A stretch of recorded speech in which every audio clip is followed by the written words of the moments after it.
Welcome to Byte-Sized Agency Briefs, a webinar series that packs a ton of important agency information on one topic from one expert into a 25-minute brief. Why 25 minutes? Because who has the attention span for much more these days? And you can squeeze in a listen between meetings with time for a bathroom break or coffee refill before your next meeting.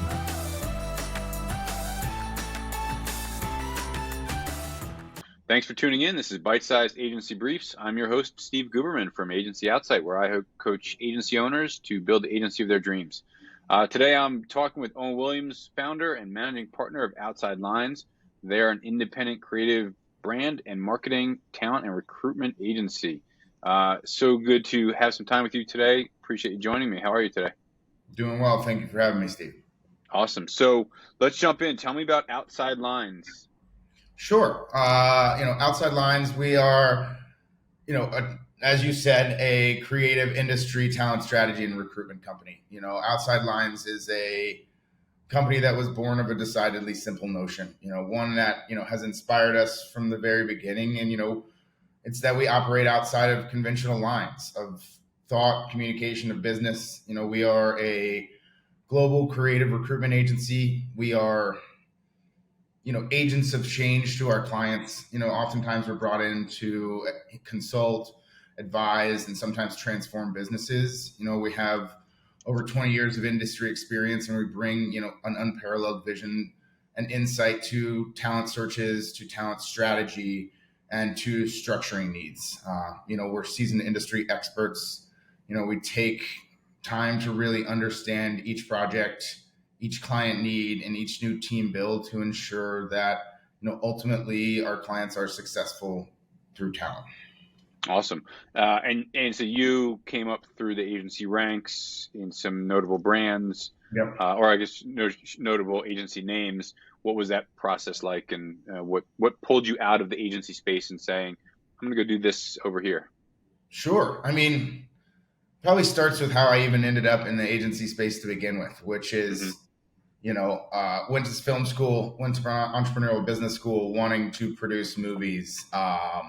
And somehow in that journey found that I found advertising, the fact that I could make what I considered at the time short films, which obviously we know as TV commercials, and was the introduction. Really short films. Yeah, really, really short, even shorter today, from 30 to 60 to 90 to 6 seconds. But that's a totally different topic of conversation. And ended up working in the Philadelphia region at a number of different agencies. We were dabbling in social and got even flash landing pages and things at the time. And, we, saw opportunities outside of your traditional world.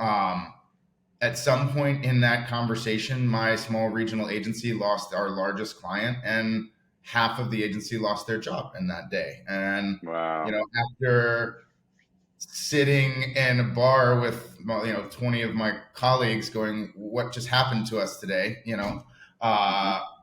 Set about trying to find my next gig, and in that I found creative staffing, which was something that was totally foreign to me. I remember, applying to a job, thinking that it was an agency, realizing that it wasn't, getting an interview, throwing some nice clothes on, biking through the city of Philadelphia to downtown to go to this 24th floor of this building. Spent 2 hours there. I'm a producer at this time. They're having me take Photoshop and InDesign skills tests, which don't apply really to me, I sat down at the end of it, and they kind of gave me the rundown of what would happen next, that they'll call me if there's a job. And, I left there, biked back home. My roommate gets home from work, cracks a beer and said, "You get a job today?" And I'm like, "No." And I don't actually know what happened. I was there for 2 hours. And he was like, "Really?" And I'm like, "Yes, I don't get it." And so I was like, that was a waste of my time. Well, 2 days later, I get a call from the manager of this office, and they're like, "Hey, we met you a couple of days ago. The recruiter that met you thought you'd be a really great recruiter. I'd love to talk to you about a job as a recruiter." And I said, "Listen, ma'am, I'm going to be honest with you. I don't honestly know what you do. I'm left there kind of befuddled by the process of what happened in there." And she said, "Well, why don't you come in and, shadow us for an afternoon and get an idea of what it's all about and see if it's something you're interested in.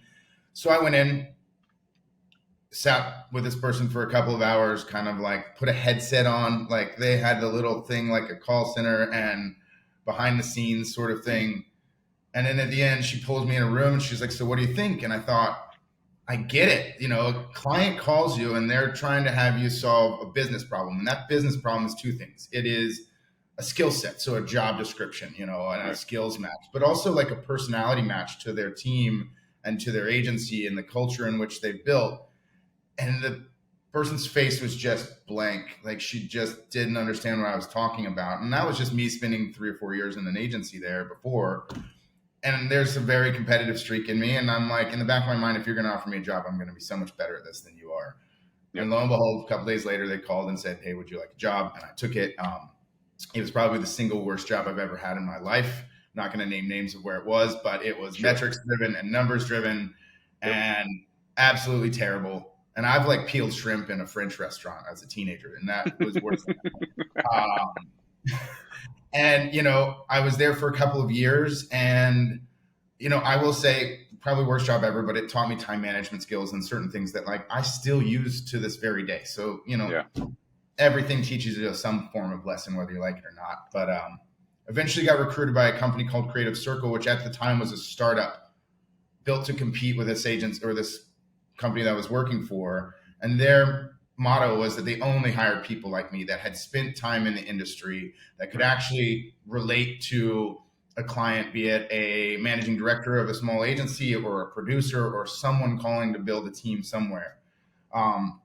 And it worked really well. But as they scaled from, a $50 million business to a $600 million business, found it really hard to staff it with those types of people over time. But, in the beginning, it was really great and it grew overnight. And that led to me being successful in the Philly market and then ultimately saying, where else do you want to go? And I ended up. Let me ask you a question. When you got recruited or joined Creative Circle, were you on their creative side or on their internal recruitment side? I was brought in as a lead recruiter for their Philly office, which was relatively new. There was literally 4 people in a room at the time. It was very startup vibes. It was like 2 people on one side of a small wall, 2 people on the other, all sitting at the same kind of desk, looking out a window in a tiny little space, So, regarding Creative Circle, like at that time, it was a startup, very startup-y. And I was brought in to kind of bring some recruitment muscle to what was a pretty strong sales team, and spent about 1.5 years, almost 2 years there.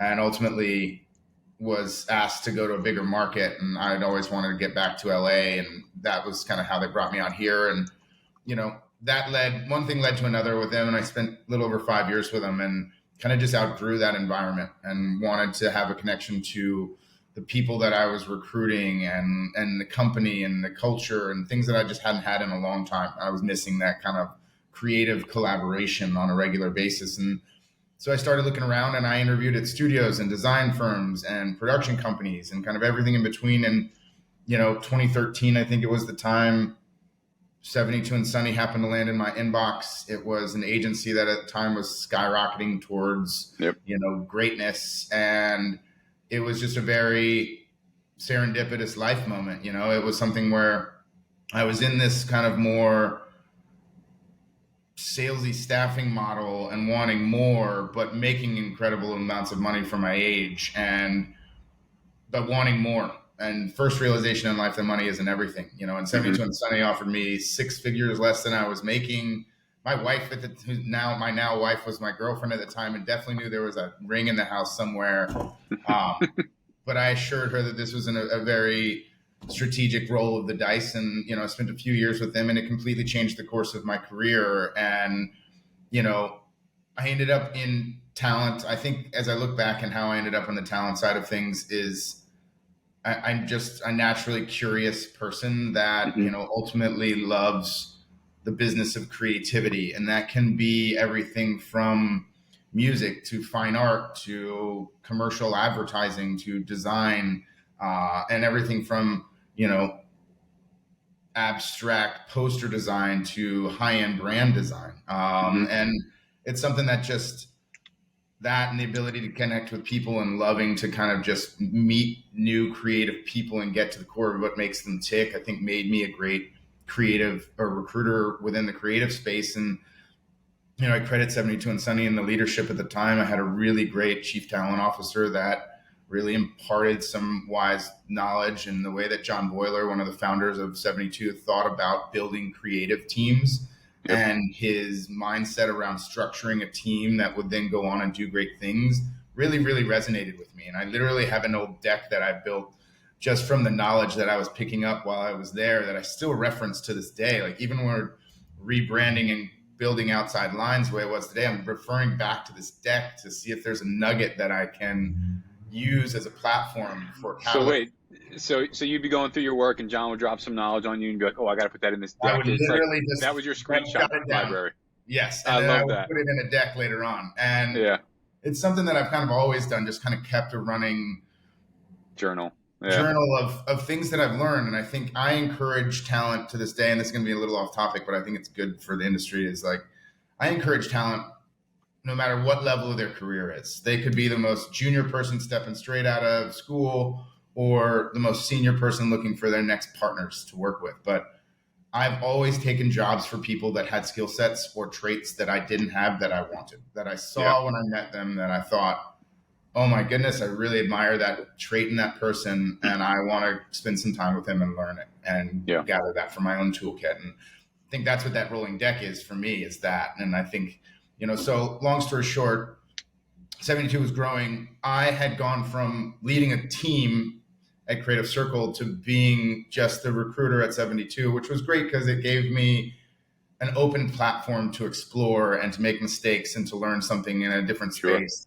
But ultimately, I wanted to get back to leading and to being part of a leadership group that was building something. And at the time, Mother in the United States was completely changing.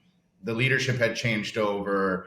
They had a new CEO that had just come in and had a vision for how to, reinvent Mother in a modern, a new format, and to grow the business. And, it was an interesting conversation, but long story short, I was given a seat at the table and, kind of said, can you bring some of that vision that, was part John Boyler and part this person and part that person and part this person that had been kind of formulated over time, and use it to help us reshape what this brand looks like, and ultimately hopefully reshape the work. Right. And that's what our business is all about. Every decision should be made towards, does it make the work better?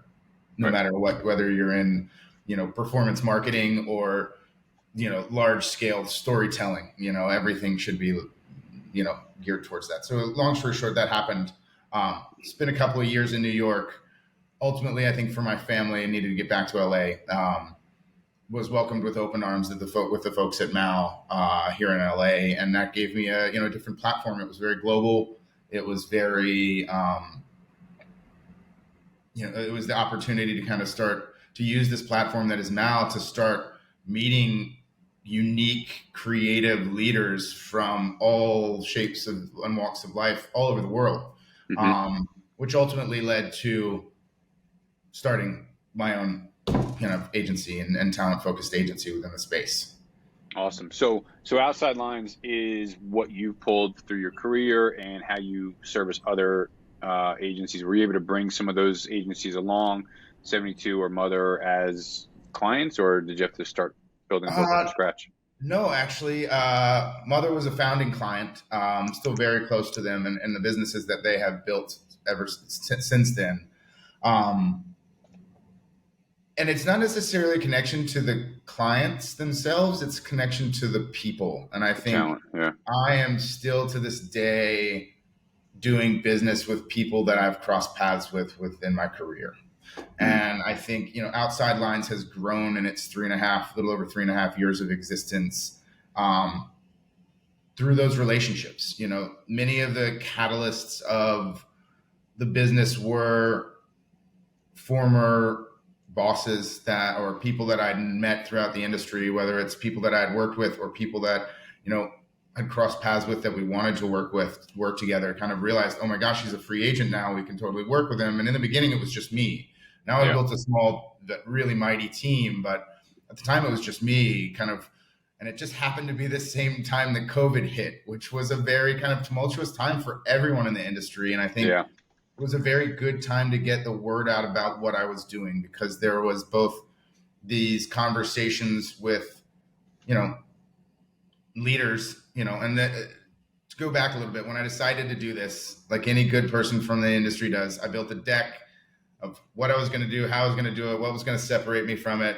And the most important one for my wife was, who the heck is going to buy it, at the end of the day. And I presented her this deck, I think it was a few weeks before Christmas of 2019, and said, I'm going to do this, and a wonderful, strong woman she is. She looked at me and said, cool, I'll give you 1 year. If it's working, great. If not, you'll get a real job again. And so,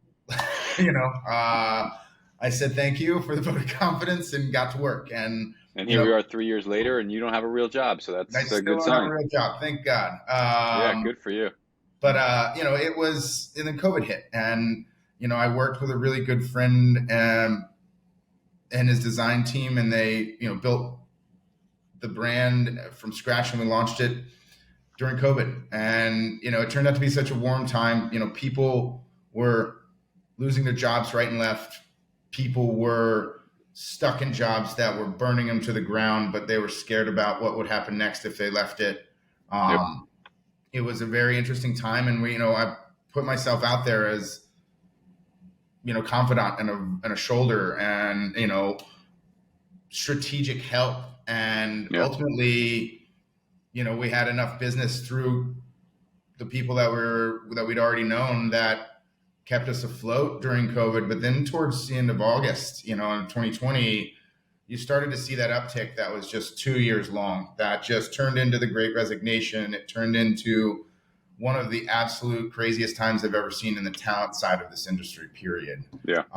And, we got to benefit from growth there, but we also built some really, really strong client relationships, just with a very kind of direct, very candid approach to how we go about our work. I think for our clients, the clients in our business, like, time is everything, but the recruiting space it's cluttered, it's crowded with recruiters all claiming to get it.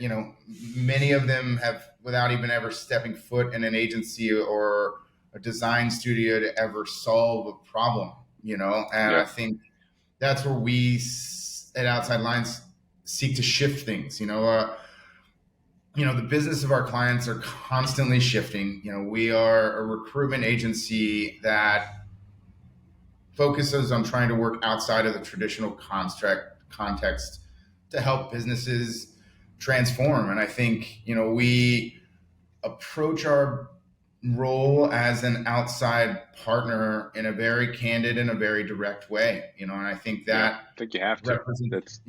And it represents that's the vital partner. That's the partnership that I think agencies need, as opposed to just, you want a senior producer? Sure, I'll find you one. Oh, maybe you don't need a senior producer.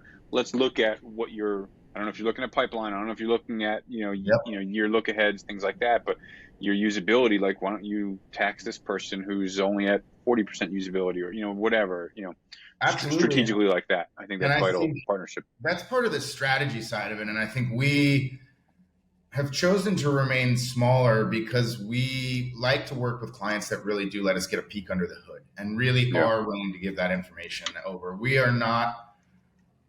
There are plenty of places that you can go out there where you can hand them a job description and a budget and say, that's what I want, go get it for me. But we don't do that. We talk to stakeholders. Like, if our contact is the president of the agency or the CCO of the agency, great.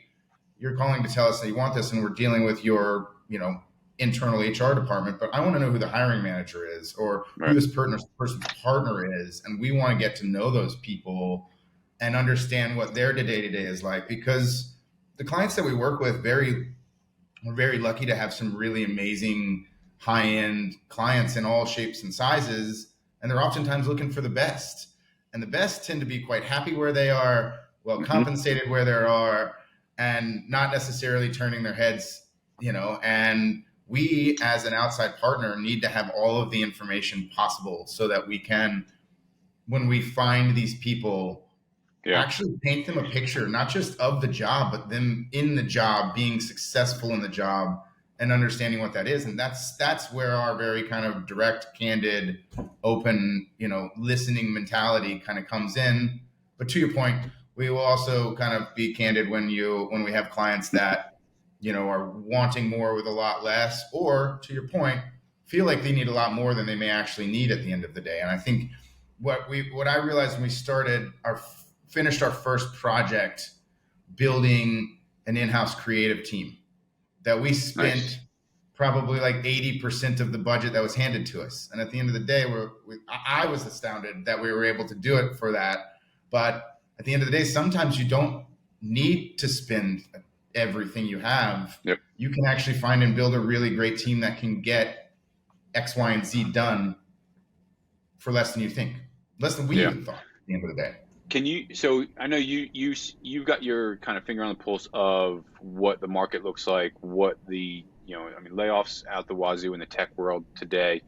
DEI is, I think, a stronger push than ever, whether it's lip service from big agencies or not.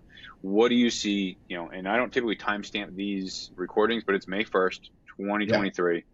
What are you seeing in the marketplace? Not in general, as far as like, salaries are through the roof, or people are scrambling and they're offering crazy, incentives, like a 4-day work week or whatever. But like, what are you seeing from like a DEI, even female leadership, minority leadership recruitment standpoint? Sure.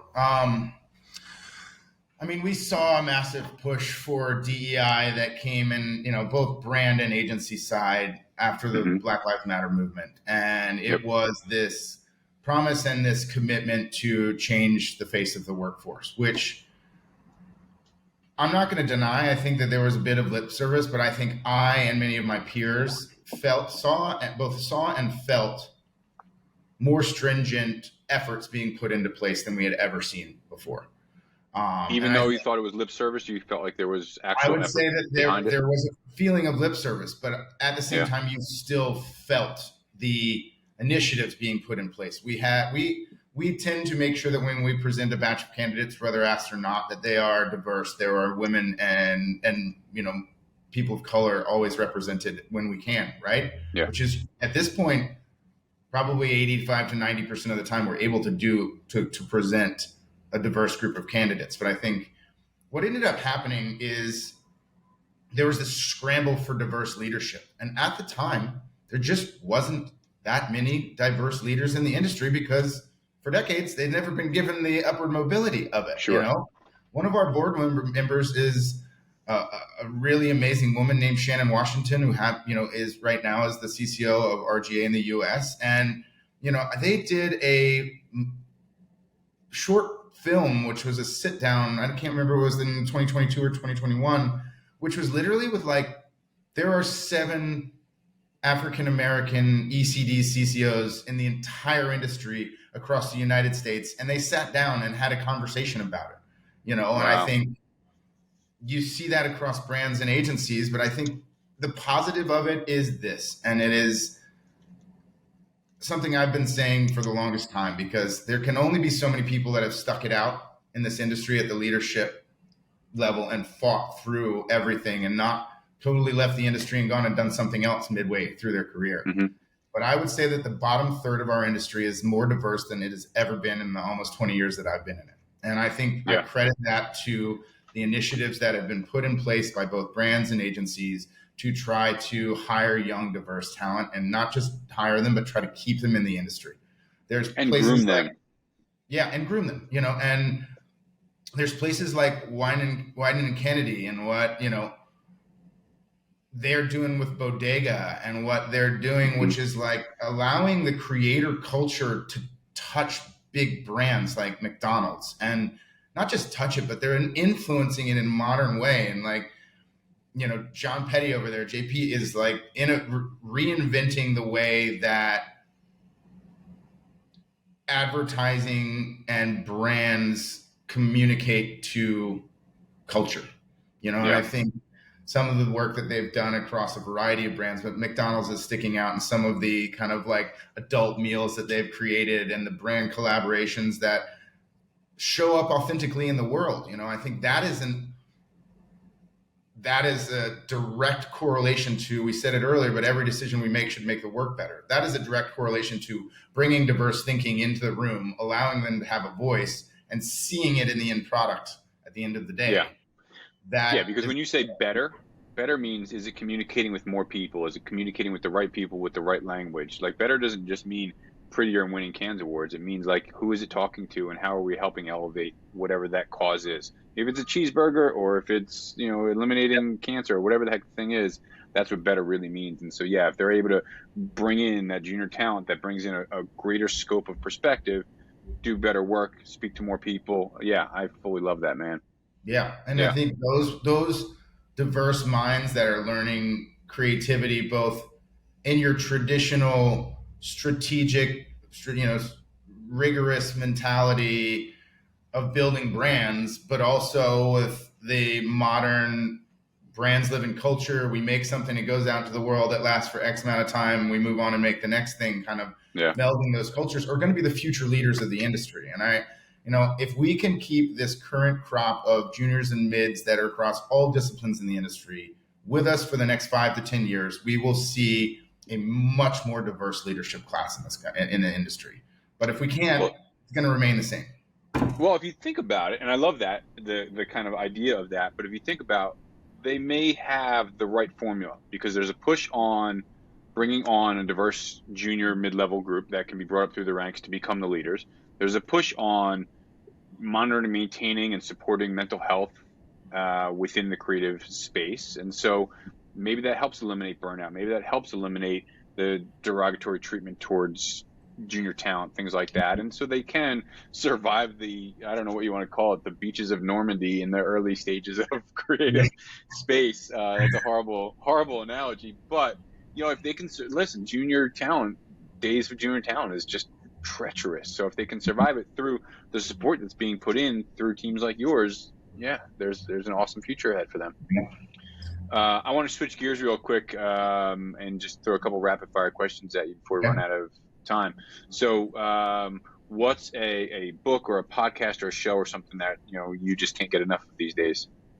Oh man, I mean, I'm about 3 or 4 episodes into Beef, and I'm like, this is fresh and new and different. I think I'm just about done with a book by a guy named Peter Sims called Little Bets, and it's about entrepreneurs, business leaders, humans in general, kind of taking little bets to build onto big futures. And I feel, it's something, whether you are someone like me who is an entrepreneur trying to,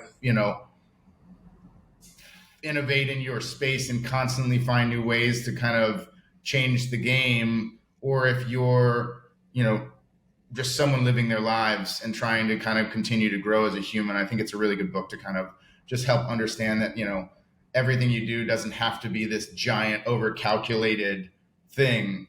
When you're a kid in high school, you don't have to be like, I'm going to be Elon Musk. You can say, I want to be the guy that starts a local coffee shop, and that's your first entrepreneurial experience. And that could lead to being the next Elon Musk, or, the next Howard Schultz, I think is the Starbucks guy's name.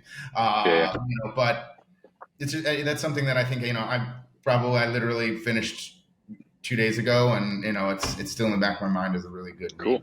I'll have to check that out. Professionally or personally, what's a tool that you've recently integrated into like your daily flow or your lifestyle that is now an indispensable thing?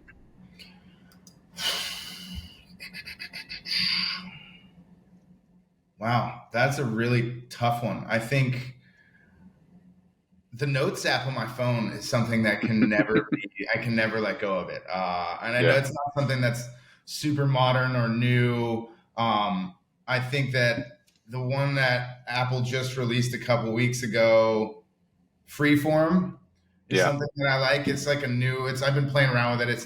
It hasn't replaced Notes for me, but I can totally see it as a visual person to be able to write something down and circle it in a more kind of interactive way. Will probably be in that next phase of my life, but frankly, it's the Notes app that keeps me going. And maybe Siri and setting reminders on my phone for the littlest things, from That's pay huge for Amex me. bill to don't forget to pack socks to whatever it may be. It is the ability to press a button and speak to my phone and it pop up when I need it to pop up. It's genius. Love that. Yeah. And then finally, what is an invaluable piece of business advice that you can leave to all of our listeners? Don't wait. Start today. Boom. Love it. Awesome. Owen, I am excited we didn't get to dig into the rebrand of Outside Lines, but excited for what you guys have relaunched recently. Grateful for your time. So thank you very much. Absolutely, Steve. Thanks for having me. Have a great day. Thanks again for tuning in to Byte-Sized Agency Briefs. As always, if you found value in this episode, chances are someone else will too, so please share it with your network. Also, if you know someone with expert knowledge on a topic that agency owners would love, drop me a note. Let's get them on. Finally, find someone to hug today.